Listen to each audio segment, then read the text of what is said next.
मीरपुर नाम के शहर में तेजस अपनी पत्नी नीरू के साथ रहता था। पति पत्नी दोनों ही नौकरी करते थे। एक दिन तेजस गांव अपनी माँ के पास फोन करता है। हेलो, प्रणाम माँ। जीते रहो माँ, तुम दादी बनने वाली हो हैं?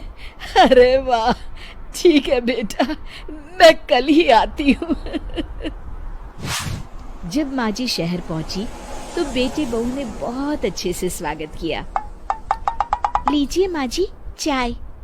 अरे गर्मा गर्म पकोड़े ले आओ माँ के लिए। नीरू रसोई में गई और 2 मिनट में ही पकोड़े ले आई। जी ये लीजिए। बहू जादू से बनाए हैं क्या? अभी तो रसोई में गई थी। यम्मी। माँ जी, शीला रसोई में पकोड़े तल रही है, मैं बस लेकर आई। हे भगवान, मेरा धर्म भ्रष्ट कर दिया तूने। अब तो गंगा जल से शुद्धिकरण करना होगा। दूसरे दिन, माँ जी मैंने नाश्ता बना दिया है, ऑफिस जा रही हूँ। पर अभी तो घर का सारा काम पड़ा है। शीला आती ही होगी, झाड़ू पोछा बर्तन कपड़े वो सब कर लेगी। हमारे जमाने में घर का सारा काम हम ही करते थे। जी माँ जी, आप बहुत होशियार हैं, मैं घर ऑफिस दोनों नहीं संभाल पाती। तो जरूरत क्या है घर से बाहर जाकर चाकरी करने की? वैसे भी घर का काम खुद करने से घर में बरकत आती है, समझी? पर माँ जी। पर वर कुछ नहीं, इस महीने की पगार मिले फिर ऑफिस बंद है। हाँ। रात को नीरू तेजस से कहती है, सुनिए जी, माँ जी बोल रही थी कि मैं नौकरी छोड़ दूं। वैसे ठीक ही तो है, अभी तुम्हें आराम की जरूरत है। फिर भी आराम कहाँ, शीला को छुड़ाने के लिए बोल रही थी। तो अब 24 घंटे में इतना काम तो कर ही सकती हो। पर जॉब पसंद है मुझे, घर पर मन नहीं लगेगा। अगले दिन जब दोनों ऑफिस के लिए निकल रहे थे, मेरी तो कोई कीमत ही नहीं है इस घर में।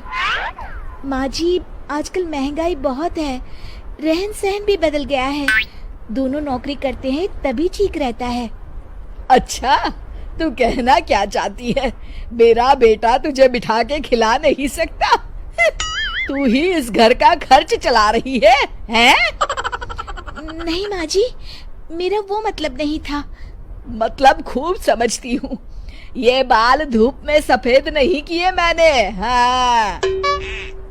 अब तो ये रोज का काम हो गया था। तेजस भी रोज की झिकझिक से परेशान हो गया था। एक दिन उसने कहा, नीरू, वैसे भी तुम्हें मैटरनिटी लीव मिलने वाली है, तो अभी से ही छुट्टी ले लो। पर क्या, मेरी सैलरी अच्छी खासी है। आखिर नीरू ने रिजाइन कर दिया।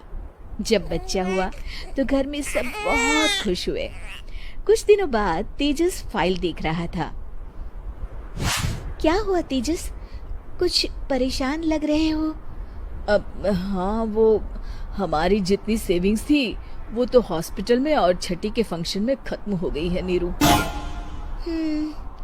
और अभी वैसे मंदी चल रही है तो मैं बोल रही थी कल मुन्ना को हेपेटाइटिस का टीका लगवाना है।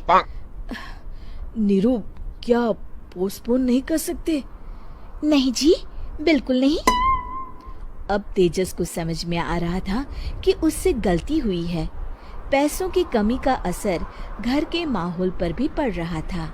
अगले दिन, बेटा मेरा चश्मा और ये दवाइयाँ ले आना, पर्चा देते हुए माँ जी ने कहा। जी। तेजस, मुन्ना के लिए दूध का डिब्बा और डायपर भी ले आना, और ये किराने के सामान की लिस्ट है, इसे भी लाना है। तेजस गुस्से में लिस्ट मरोड़कर फेंकता है और चिल्लाता है, पैसे क्या पेड़ पर उगते हैं? ये ले आना, वो ले आना। अरे पर ये जरूरत का सामान ही है। वो गुस्से में बिना कुछ कहे ऑफिस चला गया। अरे लंच तो ले जाइए।